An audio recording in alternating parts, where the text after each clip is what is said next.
ನಮಸ್ಕಾರ ರಾಜ್ ನ್ಯೂಸ್ಗೆ ಸ್ವಾಗತ. ನಾನು ಚಂದ್ರಕಲಾ ಗೋವಿಂದಪ್ಪ.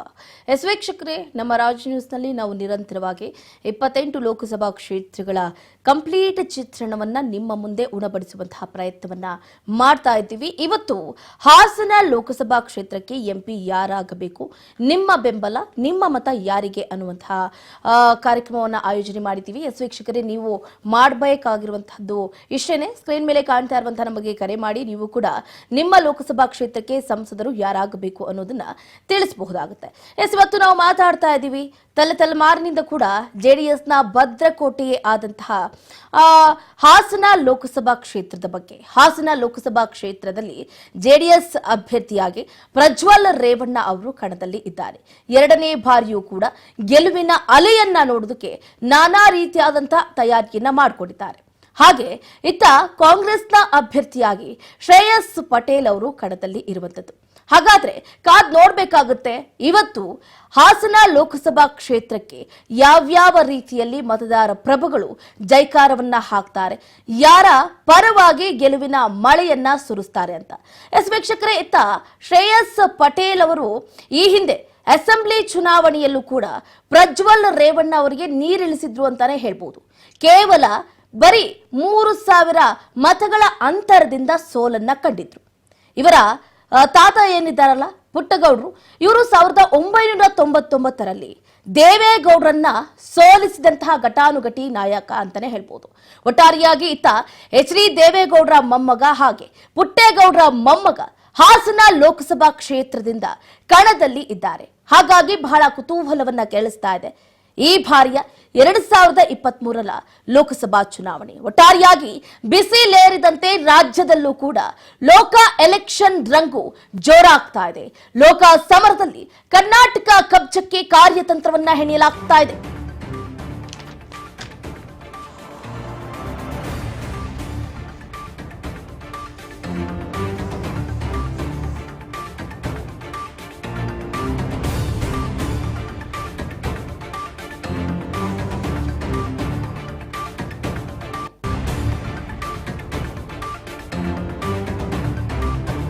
ಹಾವು ಏಣಿ ಆಟದಲ್ಲಿ ಗೆಲ್ಲೋದ್ಯಾರು, ಸೋಲೋದ್ಯಾರು? ರಾಜ್ಯದಲ್ಲಿ ಬಿಸಿಲಿನ ಧಗೆ ಎಷ್ಟು ಹೆಚ್ಚಾಗ್ತಾ ಇದೆಯೋ ಅದೇ ರೀತಿಯಲ್ಲಿ ರಾಜ್ಯದಲ್ಲೂ ಕೂಡ ಲೋಕ ಎಲೆಕ್ಷನ್ ರಂಗು ಹೆಚ್ಚಾಗ್ತಾ ಇದೆ. ಬೀರು ಬಿಸಿಲಿನಂತೆ ಕಾಡ್ತಾ ಇದೆ ಎಲೆಕ್ಷನ್ ಜ್ವರ. ಲೋಕ ಸಮರದಲ್ಲಿ ಕರ್ನಾಟಕ ಕಬ್ಜಕ್ಕೆ ಕಾರ್ಯತಂತ್ರವನ್ನ ಹೆಣೆಯಲಾಗ್ತಾ ಇದೆ. ರಾಜ್ ನ್ಯೂಸ್ ಪ್ರತಿ ಲೋಕಸಭಾ ಕ್ಷೇತ್ರದ ಆಳ ಅಗಲವನ್ನ ನಿಮ್ಮ ಮುಂದೆ ನಾವು ಬಿತ್ತರ ಮಾಡ್ತಾ ಹೋಗ್ತೀವಿ. ವೀಕ್ಷಕರೇ, 2024ರ ಸೆಂಟ್ರಲ್ ಎಲೆಕ್ಷನ್ ಎಷ್ಟು ದೊಡ್ಡ ಮಟ್ಟದಲ್ಲಿ ಕಾವನ್ನ ಪಡೆದುಕೊಳ್ತಾ ಇದೆ ಅಂತ ಎಲ್ರಿಗೂ ಕೂಡ ಗೊತ್ತಿದೆ. ಹಾಗಾಗಿನೇ ಲೋಕ ಸಮರದಲ್ಲಿ 28 ಲೋಕಸಭಾ ಕ್ಷೇತ್ರವನ್ನು ಕೂಡ ಕಬ್ಜಾ ಮಾಡ್ಕೋಬೇಕು ಅಂತ ಒಂದು ಕಡೆ ಮೈತ್ರಿ, ಇನ್ನೊಂದು ಕಡೆ ಕಾಂಗ್ರೆಸ್ ಹೆಣಗಾಟವನ್ನ ನಡೆಸ್ತಾ ಇದೆ. ಹಾಗಾಗಿ ಈ ಚದುರಂಗದಾಟದಲ್ಲಿ ಯಾವ ಪಕ್ಷ ಎಷ್ಟು ಮತವನ್ನ ಪಡ್ಕೊಳ್ಳುತ್ತೆ, ಎಷ್ಟು ಲೋಕಸಭಾ ಕ್ಷೇತ್ರವನ್ನ ಗೆಲ್ಲುತ್ತೆ ಅನ್ನೋದು ಈಗ ದೊಡ್ಡ ಮಟ್ಟದ ಪ್ರಶ್ನೆ ಆಗಿರುವಂತದ್ದು. ಇವತ್ತು ನಾವು ಹಾಸನ ಲೋಕಸಭಾ ಕ್ಷೇತ್ರದಲ್ಲಿ ಗೆದ್ದು ಬೀಗೋರು ಯಾರು, ಯಾವ ಅಭ್ಯರ್ಥಿಗೆ ಎಷ್ಟು ಮತಗಳು ಬರುತ್ತೆ, ಈಗಾಗಲೇ ಮತದಾರ ಪ್ರಭುಗಳು ಸಾಲು ಸಾಲು ಕರೆಗಳನ್ನ ಮಾಡೋದ್ರ ಮುಖಾಂತರ ನಮ್ಮ ಹಾಸನ ಲೋಕಸಭಾ ಕ್ಷೇತ್ರಕ್ಕೆ ಅಭ್ಯರ್ಥಿ ಇವರೇ ಆಗ್ಬೇಕು, ಇವರು ಗೆಲುವನ್ನ ಸಾಧಿಸಿದ್ರೆ ನಮಗೆ ಉತ್ತಮ ಅನ್ನುವಂತ ನಿಟ್ಟಿನಲ್ಲಿ ಕರೆಗಳನ್ನ ಮಾಡ್ತಾ ಇದ್ದಾರೆ. ಅವರ ಅನಿಸಿಕೆ ಅಭಿಪ್ರಾಯವನ್ನು ಕೂಡ ವ್ಯಕ್ತಪಡಿಸ್ತಾ ಇದ್ದಾರೆ. ಜೆಡಿಎಸ್ ನಾಗಾಲೋಟಕ್ಕೆ ಕಾಂಗ್ರೆಸ್ ಹಾಕುತ್ತಾ ಹಾಗಾದ್ರೆ ಬ್ರೇಕ್? ಶ್ರೇಯಸ್ ಪಟೇಲ್ ಅವರು ಪ್ರಜ್ವಲ್ ರೇವಣ್ಣ ಅವರನ್ನ ಸೋಲಿಸ್ತಾರ? ದೋಸ್ತಿ ಹೋರಾಟಕ್ಕೆ ಟಕ್ಕರ್ ಕೊಡುತ್ತಾ ಹಾಗಾದ್ರೆ ಹಸ್ತಪಾಳ್ಯ? ಯಾರು ಕೂಡ ಊಹೆ ಮಾಡೋದಕ್ಕೆ ಸಾಧ್ಯನೇ ಇಲ್ಲ. ಹಾಸನ ಲೋಕ ಅಖಾಡದಲ್ಲಿ ಮತ್ತೆ ಅರಳುತ್ತಾ ಧಳ. ವೀಕ್ಷಕರೇ, 2004, 2009, 2014ರಲ್ಲೂ ಕೂಡ ಗೆಲುವಿನ ಅಲಿಯನ್ನ ಕಂಡುಕೊಂಡು ಬಂದಿರುವಂತಹ ಜನತಾದಳ ಈ ಬಾರಿಯೂ ಕೂಡ ಗೆಲುವಿನ ನಾಗಾಲೌಟವನ್ನ ನೋಡೋದಕ್ಕೆ ಬಹಳ ಹುಮ್ಮಸ್ಸಿನಲ್ಲಿದ್ದಾರೆ. ಹಾಸನ ಲೋಕ ಕ್ಷೇತ್ರದಲ್ಲಿ ಬಿಜೆಪಿ ಜೊತೆ ಮೈತ್ರಿ ಫಿಕ್ಸ್ ಮಾಡಿಕೊಂಡಿದ್ದಾಗಿದೆ. ಆದ್ರೆ ಈಗ ಗೆಲುವೊಂದೇ ಬಾಕಿ ಇರುವಂತದ್ದು. ಜೆಡಿಎಸ್ ನಾಗಾಲೋಟಕ್ಕೆ ಹಾಗಾದ್ರೆ ಕಾಂಗ್ರೆಸ್ ಬ್ರೇಕ್ ಏನಾದ್ರೂ ಹಾಕಬಹುದಾ? ಪ್ರಜ್ವಲ್ ರೇವಣ್ಣ ಅವರನ್ನ ಶ್ರೇಯಸ್ ಪಾಟೀಲ್ ಅವರು ಸೋಲಿಸಬಹುದಾ? ಯಾಕಂತಂದ್ರೆ ಬಹಳ ಹೋಪ್ ಇದೆ ಶ್ರೇಯಸ್ ಪಟೇಲ್ ಅವರಿಗೆ ಅಳೆದು ತೂಗಿ ಈ ಬಾರಿ ಲೋಕಸಭಾ ಕ್ಷೇತ್ರದ ಟಿಕೆಟ್ ಅನ್ನ ಕೊಟ್ಟಿರೋದು ಜಸ್ಟ್ ಬಿಕಾಸ್ ಈ ಹಿಂದೆ ಅಸೆಂಬ್ಲಿ ಚುನಾವಣೆಯಲ್ಲಿ ಪ್ರಜ್ವಲ್ ರೇವಣ್ಣ ಅವರ ತಂದೆ ರೇವಣ್ಣ ಅವರನ್ನ ಕೇವಲ 3,000 ಅಂತರದಿಂದ ರೇವಣ್ಣ ಅವರು ಗೆಲುವನ್ನ ಸಾಧಿಸುತ್ತಾರೆ. ಹಾಗಾಗಿ ಒಂದು ಕಡೆ ಬಹಳ ಹೋಪ್ ಇದೆ. ಈ ಬಾರಿ 2024ರ ಲೋಕಸಭಾ ಚುನಾವಣೆಯಲ್ಲಿ ಹಾಸನ ಲೋಕ ಚುನಾವಣೆಯಲ್ಲಿ ಶ್ರೇಯಸ್ ಪಟೇಲ್ ಅವರು ಗೆಲುವನ್ನ ಸಾಧಿಸುವುದು ನಿಶ್ಚಿತ ಅನ್ನುವಂಥ ನಿಟ್ಟಿನಲ್ಲಿ ಕಾಂಗ್ರೆಸ್ ಪಾಳಿಯ ಮಣಿಯನ್ನ ಹಾಕಿದೆ ಶ್ರೇಯಸ್ ಪಟೇಲ್ ಅವರಿಗೆ. ಆದ್ರೆ ಇಲ್ಲಿ ಗೆಲುವು ಅಷ್ಟು ಸುಲಭನ? ಯಾಕಂದ್ರೆ ಜೆಡಿಎಸ್ನ ಭದ್ರಕೋಟೆ ಅಂತಾನೆ ಹೇಳ್ಬೋದು. 1999ರಲ್ಲಿ ಪುಟ್ಟಗೌಡರು ಮಾಜಿ ಪ್ರಧಾನಿ ದೇವೇಗೌಡರನ್ನ ಸೋಲಿಸಿದ್ರು. ಅಲ್ಲಿ ಸೋತಂತಹ ದೇವೇಗೌಡರು ಮತ್ತೆ ಸೋಲಿನ ರುಚಿಯನ್ನೇ ಕಾಣಲಿಲ್ಲ. 2004ರಲ್ಲೂ ಕೂಡ ಎಚ್ ಡಿ ದೇವೇಗೌಡರು ಗೆಲುವಿನ ಪತಾಕಿಯನ್ನ ಹಾರಿಸ್ತಾರೆ. 2009ರಲ್ಲೂ ಕೂಡ ಜೆಡಿಎಸ್ನದ್ದೇ ಗೆಲುವಾಗುತ್ತೆ. ಅದಾದ ನಂತರ 2014ರಲ್ಲೂ ಕೂಡ ಜೆಡಿಎಸ್ನ ಭದ್ರಕೋಟೆ ಮತ್ತಷ್ಟು ಸ್ಟ್ರಾಂಗ್ ಆಗುತ್ತೆ ಹಾಸನ ಲೋಕಸಭಾ ಕ್ಷೇತ್ರದಲ್ಲಿ.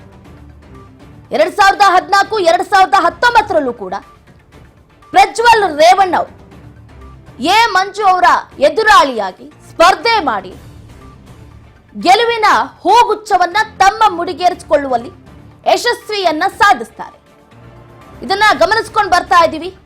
ಯಾವ ನಾಯಕರು ಕಾಂಗ್ರೆಸ್ ಆಗಿರ್ಲಿ ಬಿಜೆಪಿ ಆಗಿರ್ಲಿ ಜೆಡಿಎಸ್ ನಲ್ಲಿ ಸ್ಪರ್ಧೆ ಮಾಡಿದ್ರೆ ಸೋಲನ್ನ ಕಂಡುಕೊಂಡು ಹೋಗಿರೋರೆ ಹೆಚ್ಚು.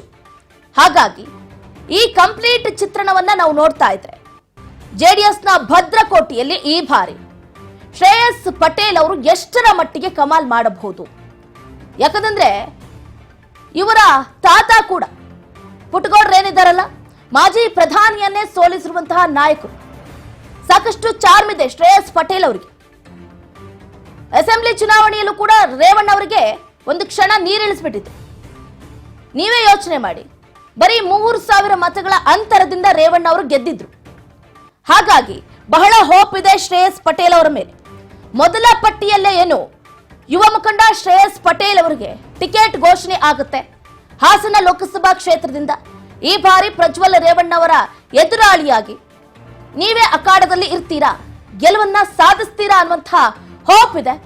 ಸ್ಪರ್ಧೆ ಮಾಡಿ ಅಂತ ಕಾಂಗ್ರೆಸ್ ನಾಯಕರು ಕಿವಿ ಮಾತನ್ನ ತಿಳಿಸಿರ್ತಾರೆ. ಹೊಳೆನರಸೀಪುರ ಅಸೆಂಬ್ಲಿ ಕ್ಷೇತ್ರದಿಂದ ಕಾಂಗ್ರೆಸ್ ಅಭ್ಯರ್ಥಿಯಾಗಿ ಸ್ಪರ್ಧೆ ಮಾಡಿ ರೇವಣ್ಣ ಅವರಿಗೆ ಒಂದು ಚಾನ್ಸ್ ಅನ್ನ ಕೊಟ್ಟಿರ್ತಾರೆ. ಜಿದ್ದಾಜಿದ್ದಿನ ಪೈಪೋಟಿಯಲ್ಲಿ ಕೇವಲ 3,137 ಮತಗಳ ಅಂತರದಿಂದ ಸೋಲನ್ನ ಕಂಡಿರ್ತಾರೆ ಶ್ರೇಯಸ್ ಪಟೇಲ್ ಅವರು. ಹಾಗಾಗಿ ತಂದೆಗೆ ನೀರಿಳಿಸಿ ಈಗ ಮಗನ ವಿರುದ್ಧ ಎದುರಾಳಿಯಾಗಿ ನಿಂತಿದ್ದಾರೆ ಶ್ರೇಯಸ್ ಪಟೇಲ್ ಅವರು. ಹಾಗಾಗಿ ಈ ಹಾಸನ ಲೋಕಸಭಾ ಕ್ಷೇತ್ರದಲ್ಲಿ ಚದುರಂಗದಾಟದಲ್ಲಿ ಗೆಲ್ಲೋರು ಯಾರು, ಸೋಲರ್ ಯಾರು ಅನ್ನುವಂತಹ ಪ್ರಶ್ನೆ ಉದ್ಭವ ಆಗ್ತಾ ಇದೆ. ಹಾಸನಕ್ಕೆ ಎಂಪಿ ಯಾರಾಗಬೇಕು, ನಿಮ್ಮ ಮತ ಯಾರಿಗೆ ಅನ್ನುವಂತಹ ಪ್ರಶ್ನೆ ಉದ್ಭವ ಆಗ್ತಾ ಇದೆ. ವೀಕ್ಷಕರೇ, ನೀವು ಮಾಡಬೇಕಾಗಿರೋದು ಇಷ್ಟೇ.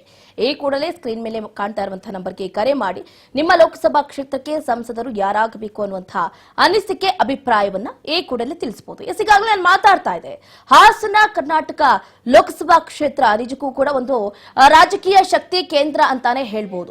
ಯಾವಾಗ್ಲೂ ಕೂಡ ಹಾಸನ ಲೋಕಸಭಾ ಕ್ಷೇತ್ರದಲ್ಲಿ ಒಂದು ರೀತಿಯಾದಂತಹ ಚದುರಂಗದಾಟ ಆಗ್ತಾನೆ ಇರುತ್ತೆ. ಹಾಗಾದ್ರೆ 2019ರ ಲೋಕಸಭಾ ಚುನಾವಣೆಯಲ್ಲಿ ಗೆದ್ದಿದ್ಯಾರು, ಸೋತಿದ್ದು ಯಾರು ಅನ್ನುವಂತ ಪ್ರಶ್ನೆ ಮೂಡ್ತಾ ಇದೆ.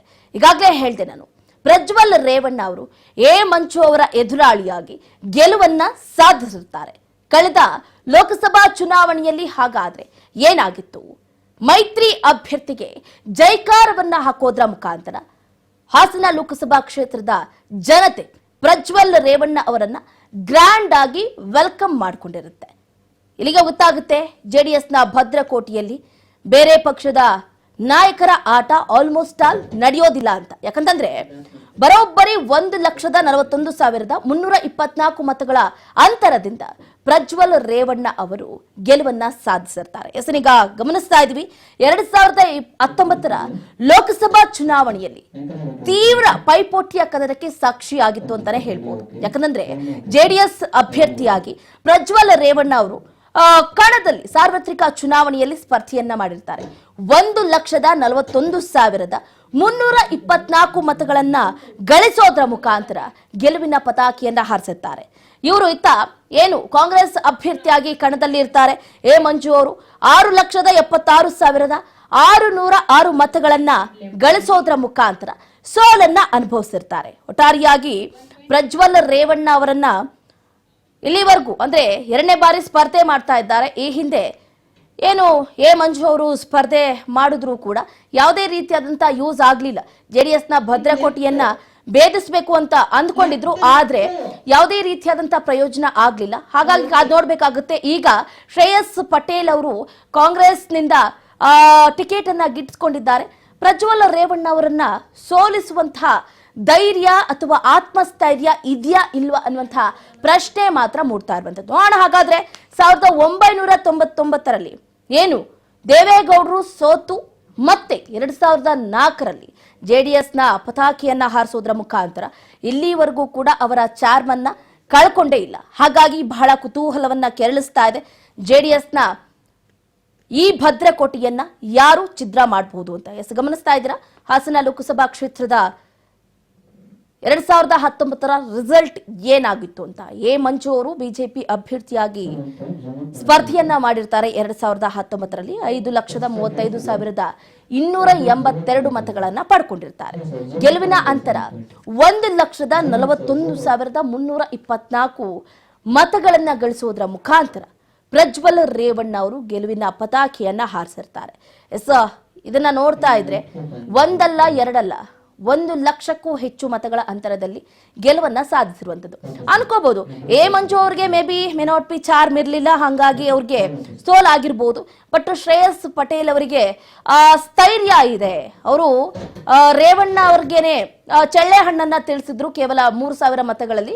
ಹಾಗಾಗಿ ಈ ಬಾರಿ ಪ್ರಜ್ವಲ್ ರೇವಣ್ಣ ಅವರಿಗೆ ಒಂದು ರೀತಿಯಾದಂತಹ ಬಿಸಿ ಮುಟ್ಟಿಸಬಹುದು ಅನ್ನುವಂಥ ಮಾತುಗಳು ಕೂಡ ಕೇಳಿ ಬರ್ತಾ ಇರುವಂತ. ಹಾಗಾದ್ರೆ ಕಾದ್ ನೋಡ್ಬೇಕಾಗುತ್ತೆ ಈ ಬಾರಿ ಜೆಡಿಎಸ್ನ ಅಭ್ಯರ್ಥಿಯಾದಂತಹ ಪ್ರಜ್ವಲ್ ರೇವಣ್ಣನ ಅಥವಾ ಕಾಂಗ್ರೆಸ್ ಅಭ್ಯರ್ಥಿಯಾದಂತಹ ಶ್ರೇಯಸ್ ಪಟೇಲ.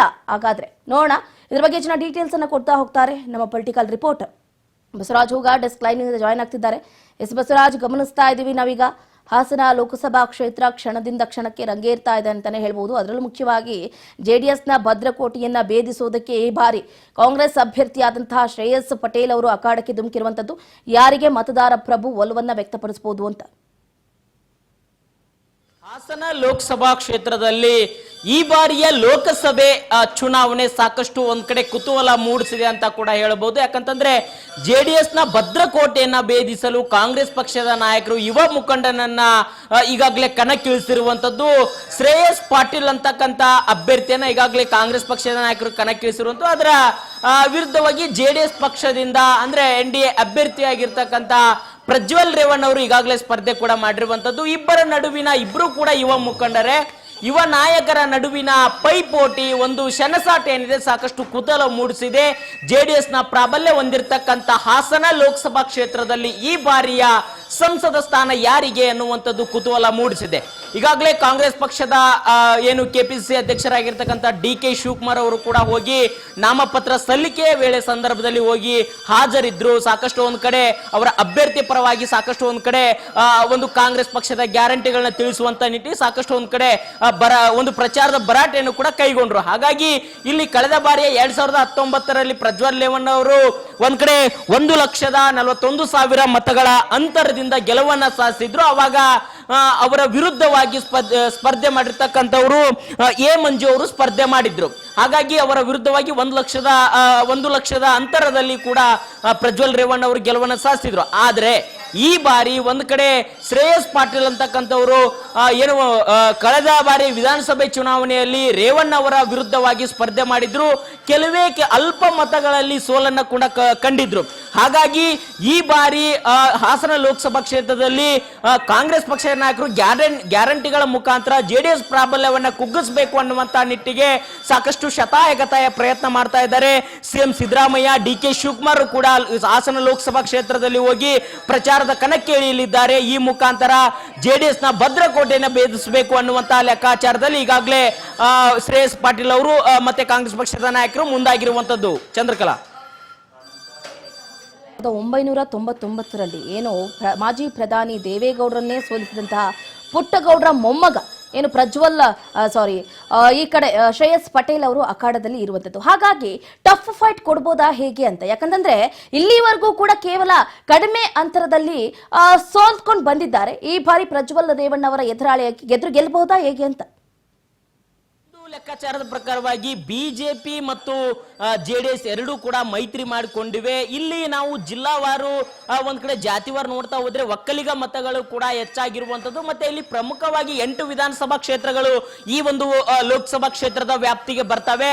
ಅದರಲ್ಲಿ ಪ್ರಮುಖವಾಗಿ 2 ಕ್ಷೇತ್ರಗಳಲ್ಲಿ ಮಾತ್ರ ಕಾಂಗ್ರೆಸ್ ಪಕ್ಷದ ನಾಯಕರು ಇರುವಂತದ್ದು. ಇನ್ನು ಉಳಿದ ಕ್ಷೇತ್ರಗಳಲ್ಲಿ ಬಿಜೆಪಿ ಮತ್ತು ಜೆಡಿಎಸ್ ಇರುವಂತದ್ದು. ಹಾಗಾಗಿ ವಿಧಾನಸಭಾ ಕ್ಷೇತ್ರವಾರು ನೋಡ್ತಾ ಹೋದ್ರೆ ಎಲ್ಲ ಒಂದ್ ಕಡೆ ಪ್ರಜ್ವಲ್ ರೇವಣ್ಣ ಅವರಿಗೆ ಪ್ಲಸ್ ಪಾಯಿಂಟ್ ಆಗುತ್ತಾ ಅನ್ನುವಂಥದ್ದು ಒಂದಿಷ್ಟು ಗೊತ್ತಾಗ್ತಾ ಇದೆ. ಆದ್ರೆ ಕಾಂಗ್ರೆಸ್ ಪಕ್ಷ ತನ್ನ ಗ್ಯಾರಂಟಿಗಳ ಮುಖಾಂತರ ಹಾಸನದಲ್ಲಿ ಈಗಾಗಲೇ ಕಳೆದ ಬಾರಿ 2019ರಲ್ಲಿ ಅರಸೀಕೆರೆ ವಿಧಾನಸಭಾ ಕ್ಷೇತ್ರದಿಂದ ಏನು ಶಿವಲಿಂಗೇಗೌಡರಿದ್ರು ಅವರನ್ನ ಕಾಂಗ್ರೆಸ್ ಪಕ್ಷಕ್ಕೆ ಈಗಾಗಲೇ ಕಾಂಗ್ರೆಸ್ ಪಕ್ಷದಲ್ಲಿ ಇರ್ತಕ್ಕಂಥದ್ದು. ಹಾಗಾಗಿ ಈ ಮುಖಾಂತರ ಒಂದಿಷ್ಟು ಬದಲಾವಣೆಯನ್ನ ಹಾಸನ ಲೋಕಸಭಾ ಕ್ಷೇತ್ರದಲ್ಲಿ ಮಾಡಿರುವಂತದ್ದು ಕಾಂಗ್ರೆಸ್ ಪಕ್ಷದ ನಾಯಕರು. ಈ ಮುಖಾಂತರ ಪ್ರಜ್ವಲ್ ರೇವಣ್ಣ ಅವರ ವಿರುದ್ಧವಾಗಿ ಕಣಕ್ಕಿಳಿಸಿರ್ತಕ್ಕಂಥ ಶ್ರೇಯಸ್ ಪಾಟೀಲ್ ಅವರು ಸಾಕಷ್ಟು ಒಂದು ಪ್ರಬಲ ಅಭ್ಯರ್ಥಿ ಅನ್ನುವಂಥದ್ದು. ಯಾಕಂದ್ರೆ ಮಾಜಿ ಸಚಿವರ ಒಂದು ರಾಜ್ಯ ರಾಜಕಾರಣದಲ್ಲಿ ಸಾಕಷ್ಟು ಒಂದ್ ಕಡೆ ಅವರ ಒಂದು ತಾತ ಆಗಿರ್ಬೋದು, ತಂದೆ ಆಗಿರ್ಬೋದು, ಸಾಕಷ್ಟು ರಾಜ್ಯ ರಾಜಕಾರಣದ ಚಾಪು ಉಳಿಸಿರ್ತಕ್ಕಂಥ ವ್ಯಕ್ತಿಗಳು. ಹಾಗಾಗಿ ಅವರ ಪುತ್ರ ಆಗಿರ್ತಾರೆ ಶ್ರೇಯಸ್ ಪಾಟೀಲ್ ಅವರು ಕೂಡ ಈ ಬಾರಿಯ ಒಂದು ಲೋಕಸಭಾ ಚುನಾವಣೆಯಲ್ಲಿ ಕಾಂಗ್ರೆಸ್ ಪಕ್ಷದಿಂದ ಗೆಲುವನ್ನು ಸಾಧಿಸ್ತಾರೆ ಅನ್ನುವಂತ ಒಂದಿಷ್ಟು ಅಲೆಯನ್ನ ಸೃಷ್ಟಿ ಮಾಡಿದ್ದಾರೆ. ಆದ್ರೆ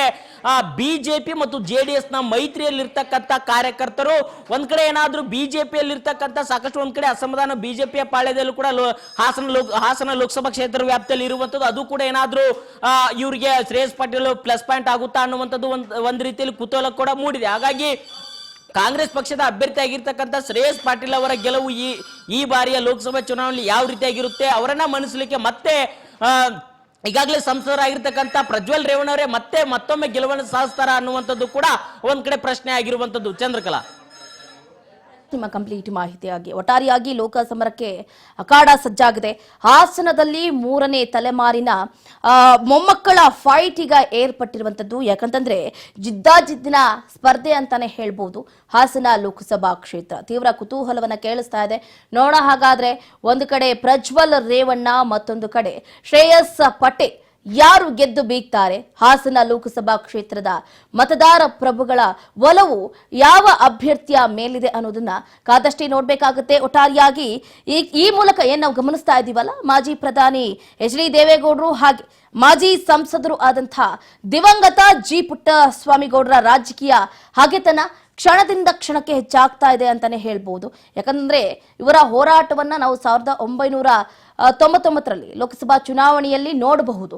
ಆಗ ಇದ್ದಂತಹ ಹಾಗೆತನವನ್ನ ಈ ಬಾರಿ ತೀರಿಸಿಕೊಳ್ಳೋದಕ್ಕೆ ಎಲ್ಲಾ ರೀತಿಯಾದಂತಹ ಸಿದ್ಧತೆಯನ್ನ ಮಾಡಿಕೊಂಡಿದೆ ಮಾಜಿ ಪ್ರಧಾನಿ ಎಚ್.ಡಿ. ದೇವೇಗೌಡರ ಕುಟುಂಬ. ನೋಡೋಣ ಹಾಗಾದ್ರೆ 2019ರಲ್ಲಿ ಲೋಕಸಭೆ ಚುನಾವಣೆಯಲ್ಲಿ ಜೆಡಿಎಸ್ ಅಭ್ಯರ್ಥಿಯಾಗಿ ಪ್ರಜ್ವಲ್ ರೇವಣ್ಣ ಅವರು ಗೆಲುವನ್ನ ಸಾಧಿಸಿದ್ರು. ಬರೋಬ್ಬರಿ 6,76,606 ಮತಗಳನ್ನ ಪಡೆಯೋದ್ರ ಮುಖಾಂತರ ಗೆಲುವನ್ನ ಪಡ್ಕೊಂಡಿರ್ತಾರೆ. ಬಿಜೆಪಿ ಅಭ್ಯರ್ಥಿಯಾಗಿದ್ದಂತಹ ಎ ಮಂಜು ಅವರು 5,35,382 ಮತವನ್ನ ಪಡೆದು ಪರಾಭವಗೊಂಡಿರ್ತಾರೆ. ಬದಲಾದ ರಾಜಕೀಯ ಸನ್ನಿವೇಶದಲ್ಲಿ ಎ ಮಂಜು ಅವರು ಪ್ರಸ್ತುತ ಜೆಡಿಎಸ್ ಶಾಸಕರು ಕೂಡ ಆಗ್ತಾರೆ. ಒಟ್ಟಾರೆಯಾಗಿ ನೋಡೋಣ ಏನಾಗುತ್ತೆ ಏನು ಅಂತ. ಜಿದ್ದಾಜಿದ್ದಿನ ಪೈಪೋಟಿಯಲ್ಲಿ ಕೇವಲ 3,152 ಮತಗಳ ಅಂತರದಿಂದ ಶ್ರೇಯಸ್ ಪಟೇಲ್ ಅವರು ಎಚ್.ಡಿ. ರೇವಣ್ಣ ಅವರ ಎದುರಾಳಿಯಾಗಿ ವಿಧಾನಸಭಾ ಚುನಾವಣೆಯಲ್ಲಿ ಸೋಲನ್ನ ಕಂಡಿರ್ತಾರೆ. ಬಟ್ ಈ ಬಾರಿ ಯಾವುದೇ ಕಾರಣಕ್ಕೂ ಕೂಡ ಟಾರ್ಗೆಟ್ ಮಿಸ್ ಆಗಲೇಬಾರದು, ಆಗೋದು ಇಲ್ಲ ಅಂತ ಕಾಂಗ್ರೆಸ್ ನಾಯಕರು ಚಿಂತನೆಯನ್ನ ಮಾಡೋದ್ರ ಮುಖಾಂತರ ಅಳೆದೂ ತೂಗಿ ಹಾಸನ ಲೋಕಸಭಾ ಕ್ಷೇತ್ರಕ್ಕೆ ಟಿಕೆಟ್ ಅನ್ನ ನೀಡಿದ್ದಾರೆ. ಶ್ರೇಯಸ್ ಪಟೇಲ್ ಅವರಿಗೆ. ಹಾಗಾದ್ರೆ ಗೆಲುವಿನ ಪತಾಕಿಯನ್ನ ಎಷ್ಟರ ಮಟ್ಟಿಗೆ ಹಾರಿಸಬಹುದು ಏನು ಅಂತ ಕಾದಷ್ಟೇ ನೋಡ್ಬೇಕಾಗುತ್ತೆ. ಯಾಕಂತಂದ್ರೆ ಈಗಾಗಲೇ ಸಾಕಷ್ಟು ಕರೆಗಳು ಬರ್ತಾ ಇದೆ. ಅದರಲ್ಲೂ ಮುಖ್ಯವಾಗಿ ಜೆಡಿಎಸ್ ಅಭ್ಯರ್ಥಿನ ಕಾಂಗ್ರೆಸ್ ಅಭ್ಯರ್ಥಿನ ಅಂತ ಕೇಳ್ತಾ ಇದ್ರೆ ಒಂದು ಕಡೆ ನಮಗೆ ಬದಲಾವಣೆ ಬೇಕು ಅಂತಾರೆ, ಇಲ್ಲ ನಮಗೆ ಪ್ರಜ್ವಲ್ ರೇವಣ್ಣನೇ ಬೇಕು ಅಂತ ಇದ್ದಾರೆ. ಹಾಸನ ಕ್ಷೇತ್ರದ ಜಾತಿ ಲೆಕ್ಕಾಚಾರ ಹೇಗಿದೆ? ಒಕ್ಕಲಿಗರೇ ಪ್ರಮುಖ ಪಾತ್ರವನ್ನ ವಹಿಸಿದ್ದಾರೆ ಹಾಸನ ಲೋಕಸಭಾ ಕ್ಷೇತ್ರದಲ್ಲಿ. ಹಾಸನ ಕ್ಷೇತ್ರದ ಜಾತಿ ಲೆಕ್ಕಾಚಾರದಲ್ಲಿ ಒಕ್ಕಲಿಗರೇ ಪ್ರಮುಖ ಪಾತ್ರವನ್ನ ವಹಿಸಿರುವಂತದ್ದು. ಹೀಗಾಗಿ ದೇವೇಗೌಡರ ಕುಟುಂಬವೂ ಕೂಡ ಒಕ್ಕಲಿಗ ಸಮುದಾಯಕ್ಕೆ ಸೇರ್ಪಡೆ ಆಗುತ್ತೆ. ಜೆಡಿಎಸ್ನ ಭದ್ರಕೋಟೆಯಲ್ಲಿ ಹಾಸನ ಲೋಕಸಭಾ ಕ್ಷೇತ್ರದಲ್ಲಿ ಒಕ್ಕಲಿಗ ಮತಗಳೇ ನಿರ್ಣಾಯಕ ಅಂತ ಹೇಳಲಾಗ್ತಾ ಇರೋದು. ಹಾಗಾಗಿ ಬಹಳ ಕುತೂಹಲ ಕೇಳಿಸ್ತಾ ಇದೆ. ಒಕ್ಕಲಿಗರ ಮೇಲಾಟದ ಕ್ಷೇತ್ರದಲ್ಲಿ ಲೋಕ ಫೈಟ್ ಹೇಗೆ ನಡೆಯುತ್ತೆ ಏನು ಅಂತ. ಹಾಸನ ಕ್ಷೇತ್ರದ ಜಾತಿ ಲೆಕ್ಕಾಚಾರದಲ್ಲಿ ಒಕ್ಕಲಿಗರೇ ಫಸ್ಟ್ ಲಿಸ್ಟ್ ನಲ್ಲಿ ಇರುವಂತದ್ದು. ಹಾಗಾದ್ರೆ ಒಕ್ಕಲಿಗರ ರಾಜ್ಯ ರಾಜಕಾರಣದ ಚದುರಂಗದಾಟದಲ್ಲಿ ಯಾರಿಗೆ ಮೇಲುಗೈ ಆಗುತ್ತೆ? ಯಾರು ಸೋತು ಮನೆಗೆ ಹೋಗ್ತಾರೆ? ಹಾಗಾದ್ರೆ ಈಗಾಗಲೇ ನಾವು ನಮಗೆ ನಮ್ಮ ರಾಜ್ ನ್ಯೂಸ್ ಪೋಲಿಂಗ್ ಬೂತ್ಗೆ ಬರ್ತಾ ಇರುವಂತಹ ಕರೆಗಳ ಪ್ರಕಾರ ಇತ್ತ ಒಂದು ಕಡೆ ನಮಗೆ ಬದಲಾವಣೆಯ ಗಾಳಿ ಬೇಕು ಅಂತಿದ್ದಾರೆ. ಇನ್ನು ಕೆಲವರು ಇಲ್ಲ, ನಮಗೆ ಪ್ರಜ್ವಲ್ ರೇವಣ್ಣ ಅವರೇ ಸಾಕು, ಅವರು ಎಂಪಿ ಆಗಿ ಸಾಕಷ್ಟು ಕಾರ್ಯಗಳನ್ನ ಮಾಡಿದ್ದಾರೆ ಅನ್ನುವಂತಹ ಮಾತುಗಳು ಕೂಡ ಕೇಳಿ ಬರ್ತಾ ಇದೆ. ಸೊ ಗಮನಿಸ್ತಾ ಇದ್ದೀರಾ ಹಾಗಾದ್ರೆ ಜಾತಿವಾರು ಲೆಕ್ಕಾಚಾರ ಎಷ್ಟಿದೆ, ಏನಿದೆ, ಯಾವ್ಯಾವ ಸಮುದಾಯದವರು ಎಷ್ಟೆಷ್ಟಿದ್ದಾರೆ ಅಂತ. ಜಾತಿವಾರು ಲೆಕ್ಕಾಚಾರ ಒಕ್ಕಲಿಗ ಬರೋಬ್ಬರಿ 5,46,000 ಮತದಾರ ಪ್ರಭುಗಳು ಒಕ್ಕಲಿಗರಿರುವಂಥದ್ದು. ಇತ್ತ ಪ್ಲಸ್ ಆಗುತ್ತೆ ಪ್ರಜ್ವಲ್ ರೇವಣ್ಣ ಅವರಿಗೆ, ಒಕ್ಕಲಿಗ ಸಮುದಾಯದವರೇ ಆಗಿದ್ದಾರೆ. ಇತ್ತ ಲಿಂಗಾಯತ ಸಮುದಾಯದವರು ಎಷ್ಟಿದ್ದಾರೆ ಅಂದರೆ ಅರ್ಧಕ್ಕರ್ಧ, ಆಲ್ಮೋಸ್ಟ್ ಆಲ್ ಮೈನಸ್ ಆಗಿದೆ. 2,86,000 ಲಿಂಗಾಯತ ಮತದಾರರು ಇರುವಂಥದ್ದು. ಹಾಗಾದ್ರೆ SC ST ಎಷ್ಟಿದೆ ಅಂತ ನೋಡೋದಾದ್ರೆ ಎಲ್ಲ ಇನ್ಕ್ಲೂಡ್ ಮಾಡಿನೇ 3,25,000 SC ST ಮತದಾರರು ಇರುವಂಥದ್ದು. ಪ್ಲಸ್ ಆಗುತ್ತೆ ಆಲ್ಮೋಸ್ಟ್ ಆಲ್. ಮುಸ್ಲಿಂ ಮತದಾರರ ಸಂಖ್ಯೆ ಎಷ್ಟಿದೆ? ಕಡಿಮೆ ಏನಿಲ್ಲ, 1,16,000 ಮತಗಳು ಹಾಸನ ಲೋಕಸಭಾ ಕ್ಷೇತ್ರದಲ್ಲಿ ಇರುವಂಥದ್ದು. ಮುಸ್ಲಿಂ ಮತದಾರರು 1,16,000 ಜನ ಇದ್ದಾರೆ. ಹಾಗಾದ್ರೆ ಕುರುಬ ಮತದಾರರು ಎಷ್ಟಿದ್ದಾರೆ? 1,65,500 ಮತಗಳು ಕುರುಬರದ್ದಿದೆ. ಎಲ್ಲರದು ಆಲ್ಮೋಸ್ಟ್ ಆಲ್ ಹೆಚ್ಚಾಗೇ ಇದೆ, ಯಾರ್ದು ಕೂಡ ಕಡಿಮೆ ಇಲ್ಲ. ಹಾಗಾದ್ರೆ ಅದರ್ಸ್ ಇತರೆ ಸಮುದಾಯದವರು ಎಷ್ಟಿದ್ದಾರೆ? 2,63,100 ಮತಗಳು ಹಾಸನ ಲೋಕಸಭಾ ಕ್ಷೇತ್ರದಲ್ಲಿ ಇರುವಂಥದ್ದು. ಹಾಗಾಗಿ ಜಿದ್ದಾಜಿದ್ದಿನ ಫೈಟ್ ಅಂತಾನೆ ಹೇಳ್ಬೋದು ಹಾಸನ ಲೋಕಸಭಾ ಕ್ಷೇತ್ರ. 8 ವಿಧಾನಸಭಾ ಕ್ಷೇತ್ರಗಳನ್ನ ಒಳಗೊಂಡಿರುವಂತಹ ಹಾಸನ ಲೋಕಸಭಾ ಕ್ಷೇತ್ರ ಕ್ಷಣದಿಂದ ಕ್ಷಣಕ್ಕೆ ರಂಗೇರ್ತಾ ಇದೆ. ಕಾದ್ ನೋಡ್ಬೇಕಾಗುತ್ತೆ ಹಾಸನ ಲೋಕಸಭಾ ಕ್ಷೇತ್ರದಿಂದ ಗೆದ್ದು ಯಾರಾಗ್ತಾರೆ ಸಂಸದರು ಅಂತ. ಪ್ರಜ್ವಲ್ ರೇವಣ್ಣನ ಅಥವಾ ಶ್ರೇಯಸ್ ಪಟೇಲ್? ಇದ್ರ ಬಗ್ಗೆ ಮತ್ತಷ್ಟು ಮಗದಷ್ಟು ಮಾತಾಡ್ತಾ ಹೋಗೋಣ 11 ಗಂಟೆಯ ಬುಲೆಟಿನ್ನಲ್ಲಿ. ಇದಾಗಿತ್ತು ಈ ಕ್ಷಣದ ಅಪ್ಡೇಟ್ಸ್. ಮತ್ತಷ್ಟು ಅಪ್ಡೇಟ್ಸ್ಗಾಗಿ ನೋಡ್ತಾ ಇರಿ ರಾಜ್ ನ್ಯೂಸ್, ಇದು ಕನ್ನಡಿಗರ ಧ್ವನಿ.